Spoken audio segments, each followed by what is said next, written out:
Allô? Vous êtes toujours là?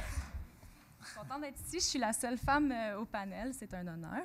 Je suis venue vous parler de perspectives de lutte. Je vous vendrai pas, malheureusement, nécessairement les structures de la CIC, quoique j'en suis une fière membre, mais je vais vous parler d'autogestion puis de démocratie directe, de désobéissance civile puis d'action directe. On est dans un contexte qui force un peu au mot qui fait peur, la radicalité. On fait face à un gouvernement qui fait des mesures qui relèvent du jamais vu. C'est tout à fait là, historique comme move. On assiste à... Charest, c'était un agneau à côté du gouvernement Couillard. Fait que je ne sais pas s'il y a ici des gens qui pensent qu'on a gagné en 2012, mais juste là, comme ça, un petit topo, on s'est quand même fait ramasser avec une hausse significative qui est juste passée sous le nom de l'indexation, mais on se ramasse avec le même résultat. Les frais continuent d'augmenter, tandis que le revenu moyen des étudiants continue de descendre. Avec ça, ce qui se produit en ce moment avec les vagues, les mesures d'austérité dont on parle depuis tantôt, tous les frais de la vie en général là, vont continuer de monter, puis les conditions de vie d'à peu près toutes les couches sociales vont continuer de se précariser. Les femmes vont être fortement affectées, entre autres, par ces mesures-là. C'est elles qui, encore aujourd'hui, occupent la majorité des emplois précaires à travers le monde. Puis la situation va juste continuer de s'empirer avec ce qui se passe en ce moment. Donc, pour parler de perspective de lutte, il ne faut pas se décourager. On a l'impression d'être attaqué de toutes parts, ce qui est tout à fait lucide comme impression.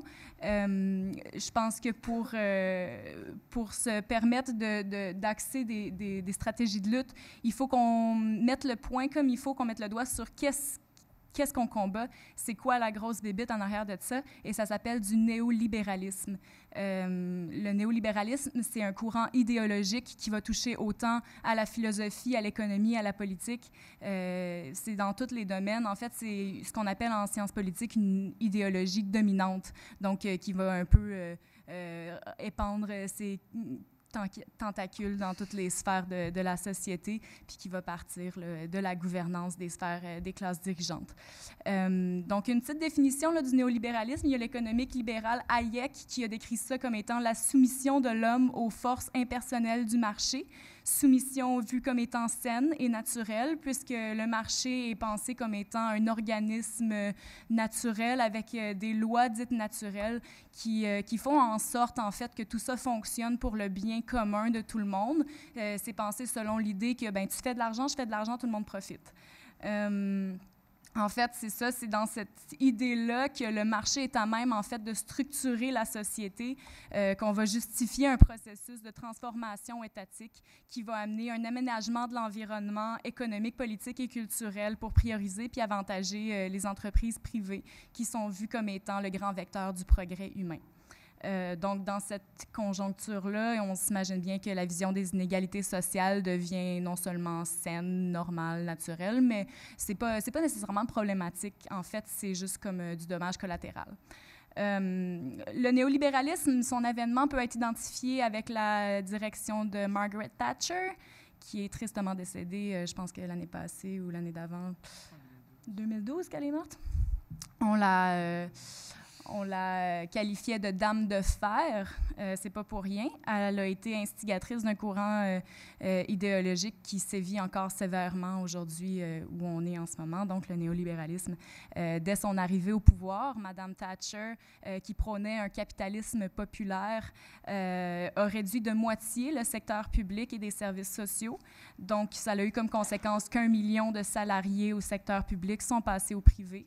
Une énorme réforme fiscale pour avantager les riches a été mise en place. Il y a eu des attaques massives des droits syndicaux, des grosses restrictions au niveau du droit de grève. Toutes les organisations syndicales, en fait, ont été particulièrement touchées par les politiques thatchériennes. Donc, c'est ça, des énormes compressions dans la majorité des services sociaux, plus particulièrement au niveau du logement, du transport et de la santé. Évidemment, ça a eu comme impact une montée significative là, de la précarisation de l'emploi un petit peu partout au Royaume-Uni, puis ça continue de se passer. C'est comme quand on souffle sur de la poudre, ça se répand partout, mais c'est ça qui est en train de se passer encore aujourd'hui, depuis les années 80. Donc voilà, c'est ça un petit peu l'agenda politique du néolibéralisme. On pourrait décrire ça en un mot, ce qui est l'austérité. On est en train d'assister à son incarnation la plus complète, la plus épanouie. C'est magnifique. Il y a des choses évidentes qu'on peut identifier dans cette dynamique-là. Et ça commence par la restriction de l'intervention de l'État dans tout ce qui est des services publics puis des affaires sociales. En fait, c'est vu comme opposant des obstacles au libre fonctionnement du marché. Donc, le gouvernement qui prône la pensée néolibérale va faire exactement comme ce qu'on est en train d'observer, c'est-à-dire se désinvestir totalement de ses responsabilités face à nous, la société. Donc, des grands mouvements de privatisation, des réformes fiscales, le remaniement des structures légales notamment, mais aussi politiques et économiques. Avec ça, on a l'ouverture aux multinationales, comme en ce moment au niveau fédéral autant que provincial, on accueille à bras ouverts les projets pétroliers puis les compagnies multinationales qui n'ont rien à voir avec nous autres puis qui vont ramasser l'argent fait sur le dos de nos ressources naturelles à l'extérieur du pays puis ils vont continuer de contribuer à avantager les plus riches de la planète, tandis qu'on détruit nos conditions de survie humaine, animale, environnementale, végétale, etc. On va aussi continuer de parler de discipline budgétaire qu'on impose à la population un peu comme dans le même message d'arrêter d'être capricieux puis d'exiger des services de santé puis d'éducation. Vous êtes donc bien braillards de vouloir voir vos impôts réinvestis. On a un effort à faire ici. Il y a des gens qui veulent faire de l'argent. Donc, c'est ça l'idée que l'éducation, les services publics, comme par exemple l'accessibilité au logement, le service de poste, drôle d'idée. Tout ça, c'est fini, là. On est à l'ère des responsabilités. Donc, on assiste en fait, là, vous le voyez, à une grosse transformation du rôle de l'État. Il y a eu une progression un peu qui s'est faite du rôle de l'État depuis l'avènement de la conception du gouvernement. On est passé de l'État gendarme, qui était chargé de veiller à la sécurité nationale, l'armée, la police. Puis ça, c'était son domaine à lui. Il s'assurait que le pays ne soit pas envahi par un autre, grosso modo. Et puis là, il a commencé à avoir des gros problèmes. Les gens étaient très pauvres. Il y a eu des révolutions. Donc, on a commencé à parler de l'État interventionniste qui s'est mis à s'ingérer dans le marché pour un peu réguler puis empêcher qu'il y ait des grosses dépressions, des grosses crises politiques, etc. Parce qu'ils se sont rendus compte que plus les gens étaient pauvres, plus ils devenaient affamés et un peu violents. Donc, il a fallu à un moment donné que l'État prenne le rôle d'intervenir un petit peu, là, malheureusement, dans l'entreprise pour faire en sorte que les inégalités soient moins violentes. Puis à travers de ça, à travers les mouvements sociaux, etc., les grandes revendications, on a fini par arriver là, dans les années 60 environ à ce qu'on appelle l'État-providence, où le rôle de l'État se met à s'élargir, puis il va devenir en fait l'instance chargée de s'occuper de la richesse nationale et de la distribuer au sein de la population vers une conception plutôt collective là, du bien commun. Donc, dans cette idée-là, on parle d'un gouvernement démocratique qui va se charger d'imposer la population pour faire en sorte qu'il y ait une redistribution plus ou moins égale et équitable. Donc, dans un pays occidental riche, industriel comme est le nôtre, l'idée d'État-providence sous-entend que tout le monde a plus ou moins accès à une éducation correcte, à des services de santé, à un logement, à des garderies pour les femmes notamment, et à toute une panoplie là, de services publics, provinciaux, gouvernementaux, municipaux, etc. Ça fait partie en fait d'un espèce de pacte qu'on fait avec le gouvernement. C'est un contrat qu'on a entre le gouvernement et la population, c'est-à-dire que quand, à chaque année, on va faire un X dans un carré, on appelle ça la démocratie, on va élire des gens pour nous représenter puis pour œuvrer pour notre bien commun. Dans cette conception-là de ce qu'est la démocratie, ce qui est tacite, c'est que nous offrons, en fait, nous devons obéissance, reconnaissance et soumission au gouvernement, qui, lui, en échange, se doit de nous protéger puis de faire en sorte que les choses passent grosso modo bien pour nous, qu'il y ait c'est ça, une redistribution des richesses puis qui pourvoit, en fait, à notre bien-être général. Le vent de néolibéralisme qui continue de s'étendre depuis environ les années 80 remet profondément en question ce rôle-là de l'État qui est en train de se transformer drastiquement, mais qui continue par contre de nous demander soumission et obéissance et de prélever nos impôts. Donc, ce à quoi on assiste, c'est la coopération tacite de la majorité de la population qui fournit à l'État la majorité de ses moyens, n'est-ce pas? C'est notre argent collectif dont il est gérant en ce moment.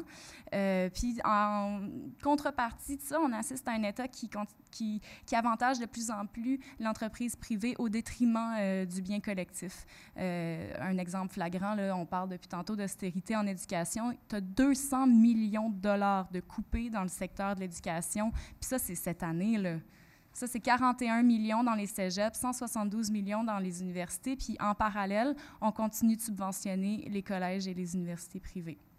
Fait que, voilà, c'est un exemple concret de privatisation des services sociaux qui est payé avec notre argent collectif. Moi, je réfléchis à ça beaucoup, à ma responsabilité face à l'État et la responsabilité de l'État face à moi. J'y peux rien, c'est une déformation professionnelle, j'étudie en sciences politiques, mais je me pose des grosses questions tant qu'à la légitimité démocratique du gouvernement qui nous dirige en ce moment. Je me demande où s'arrête ma responsabilité de coopération dans une économie qui, personnellement, ne m'avantage pas. Je suis une femme, je viens d'un milieu populaire, je paye mes études toute seule, je suis en train de lourdement m'endetter pour avoir un diplôme, en espérant peut-être un jour faire fructifier cet investissement-là, possibilité qui se réduit drastiquement à chaque seconde en ce moment quand je regarde comment les choses se profilent. Ça, c'est ma situation à moi. Je pense que je suis représentante de beaucoup de gens qui sont dans une situation qui pourrait ressembler à ça. Aussi, il y a des questions qu'on peut soulever tant qu'à la démocratie, à savoir comment ça se fait depuis quelques décennies qu'on a tout le temps l'impression de voter pour le même monde, peu importe c'est quoi le nom du parti. On observe tout le temps les mêmes résultats. Qu'on vote pour le Parti québécois ou le Parti libéral, c'est des politiques puis c'est une idéologie néolibérale qui se retrouve de toute façon à l'agenda. On continue de faire de l'extractivisme à outrance sans consulter la population, en fait, en prenant bien soin d'ignorer les revendications populaires, autant du côté des communautés autochtones, qui est groupes écologistes, les scientifiques qui se font couper dans leurs recherches. Tous les groupes sociaux sont non seulement ignorés, mais matraqués par la bande. D'ailleurs, pendant les chantiers là, du rapport de Mers, je voudrais juste souligner que l'AC avait refusé d'assister à la table de concertation. Pourtant, on était bien là, on était dehors en train de se battre avec la police. C'est ça, on continue de voir la même ligne politique, peu importe le parti au pouvoir. Donc, à quel moment est-ce qu'on a le droit de dire que la démocratie est illusoire à ce moment-là? Est-ce qu'on nous donne un bonbon pour qu'on se taise et qu'on laisse les dirigeants faire à leur tête? C'est une question que je lance comme ça. Le gouvernement en place en ce moment est évidemment à blâmer là, pour la tendance drastique qu'il prend, mais il faut bien comprendre que c'est quelque chose de plus loin qu'il faut contester dans cette lutte-là. C'est une tendance à l'avantage absolu de l'entreprise au détriment des communautés puis de la collectivité dont nous faisons partie. Ce qu'on propose comme plan de match, dans les comités printemps 2015 notamment, c'est en réaction à cette dynamique-là qui a tendance à isoler les communautés puis à précariser les gens qui sont déjà dans des situations vulnérables, c'est de prôner la solidarité, les liens sociaux et le rassemblement populaire. On va se le dire, on est dans une conjoncture défavorable parce qu'on est 3 ans après la plus grosse crise, une des plus grosses crises politiques au Canada. Mais il faut se rappeler que la lutte étudiante, d'après moi, ne tournait pas autour de 1625 bidous, mais autour d'idéaux, où est-ce qu'on prônait en fait l'accessibilité aux études, qui est vue ici comme étant le centre névralgique d'une population saine, avec un avenir prometteur, où est-ce que l'intellect et la capacité humaine est mise à l'avant. C'est dans refus d'une soumission à une économie néolibérale qui nous désavantage, qu'on est sorti par milliers dans la rue en 2012. Puis si aujourd'hui on est en 2015 puis que le contexte est différent, ces idées-là sont toujours là et nous relient toujours. En fait, plus que jamais, on a besoin de tisser des liens entre les différents milieux sociaux pour réaffirmer ensemble qu'est-ce qu'on entend devenir comme société. Est-ce qu'on vise cette soumission à l'État marchand ou est-ce qu'on aimerait un peu progresser vers devant puis faire valoir nos intérêts personnels et collectifs? C'est pour ça que les comités Printemps 2015 agissent un peu sur une base d'autogestion qui part de la prémisse que les structures étudiantes syndicales vont inévitablement emboîter le pas dès le moment où est-ce qu'il va y avoir des mandats de grève qui vont commencer à naître dans les associations étudiantes. Il y a le congrès de l'AC qui arrive le 21-22 février, puis nous, ce qu'on espère voir arriver, c'est des mandats d'AG de grève qui vont déjà être votés d'ici là pour faire en sorte qu'à l'AC, on se concerte autour d'une table puis qu'on fasse « Ah, écoutez, il y a 16, 17, 18 associations étudiantes qui se sont mobilisées en solidarité avec le secteur syndical contre les mesures d'austérité pour partir un mouvement ce printemps. » La mobilisation, je vous dirais, est bien en marche. On avait des collègues qui étaient au Saguenay la semaine dernière. Les gens applaudissent, ils sont vraiment motivés. Il y a le secteur syndical du côté de l'AC qui est de plus en plus, pas de l'AC, pardon, de la CSN, qui est de plus en plus agité. On parle de grève sociale à Sept-Îles. C'est un appel au mouvement, en fait. Là. On espère voir naître plus de mandats de grève sociale un peu partout dans les syndicats locaux. Je ne sais pas si vous le savez, la fin des conventions collectives de milliers de syndicats là, vient à échéance à la fin du mois de mars, ce qui prévoit, selon le Code du travail, une brèche où ce que les gens ont légalement le droit de faire la grève. L'idée derrière les mouvements des printemps 2015, c'est d'allier le secteur étudiant, syndical et populaire vers une grève de soutien puis une grève de solidarité.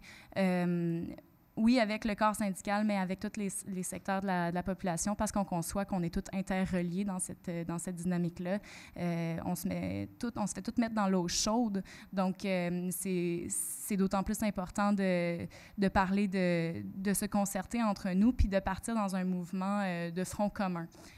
On parle du 21 mars comme date de début de grève étudiante. On espère voir arriver un mouvement de grève reconductible qui va pouvoir là, continuer de mettre la pression sur le gouvernement, mettre en place un environnement de grève, de dissidence, pour qu'à la fin des conventions collectives, lorsque les différents syndicats vont tomber en grève, il y ait déjà une agitation considérable au sein de la population québécoise. On vise que le déclenchement des grèves dans les syndicats professionnels des travailleurs et travailleuses va seulement amener une deuxième vague de rapports de force avec le gouvernement qui, si jamais se ramasse devant un corps étudiant et syndical en grève, va devoir réfléchir au fait que là, l'économie est fortement immobilisée et va peut-être devoir réfléchir au concept de négociation, de conciliation, d'écoute. Donc voilà. On a un agenda militant très actif à Montréal. Je ne suis pas de Sherbrooke, je ne sais pas exactement comment ça se passe ici. Je sais par contre que vous avez un comité Printemps 2015 qui est actif, puis vous êtes aussi membre de l'AC. L'AC qui a un mandat de grève sociale pour le 1er mai et qui a une manifestation nationale de prévue pour le 2 avril. Donc, ce serait bien que tout le monde puisse assister à la manifestation nationale à tout le moindre et puisse au moins déclencher une grève de solidarité avec les corps travailleurs et travailleuses. Un point important à savoir là-dedans, c'est que avec l'avènement du Code de travail, qui a d'abord été vu comme une grande avancée, une victoire des mouvements syndicaux, la majorité des corps syndiqués font face à une répression du droit de grève important. Quand on en déroge, on perd des années d'ancienneté, on fait faire une baisse de salaire, on peut se faire poursuivre, etc. Donc, le droit de grève, qui est pourtant la tactique de résistance la plus efficace dans l'histoire des mouvements sociaux là, pour les revendications populaires est fortement ébranlé au Québec. Raison de plus pour, en tant qu'étudiante et étudiants, apporter un mouvement de solidarité aux gens qui sont en train de défendre leurs conditions de travail, qui sont aussi par la bande les nôtres, parce que c'est nous qui allons sortir des murs de l'université avec la force puis l'avenir d'investir le fameux marché. Donc, c'est ça, à ce moment-là, c'est important de construire une solidarité entre les syndicats et les travailleurs parce qu'au bout du compte, on fait partie de la même société qui s'en va dans une place un petit peu obscure. Ça fait pas mal le tour pour ce que j'ai envie de vous dire. Je vous inviterai à aller voir le site printemps2015.org où est-ce qu'il y a tout un agenda avec les futures manifestations qui s'en viennent. On a aussi des séries d'ateliers, de conférences, d'éducation populaire, etc. Je sais que le site de Printemps de l'Estrie fait une revue de presse quand même intéressante sur tout ce qui se passe à travers le Québec en ce moment, les nouvelles du Front syndical, les étudiants, etc. Aussi, le site de l'AC, là, un plan d'action, puis tout est dans leur PV, en fait, des derniers congrès. Il y a la coalition Main Rouge, il y a le site nonohausse.org. Off the top of my head, là, c'est pas mal ça qui me vient à l'esprit. Donc voilà, je vous remercie d'être présents et présentes pour parler d'austérité aujourd'hui, puis j'espère vraiment vous voir tout le monde dans la rue au printemps.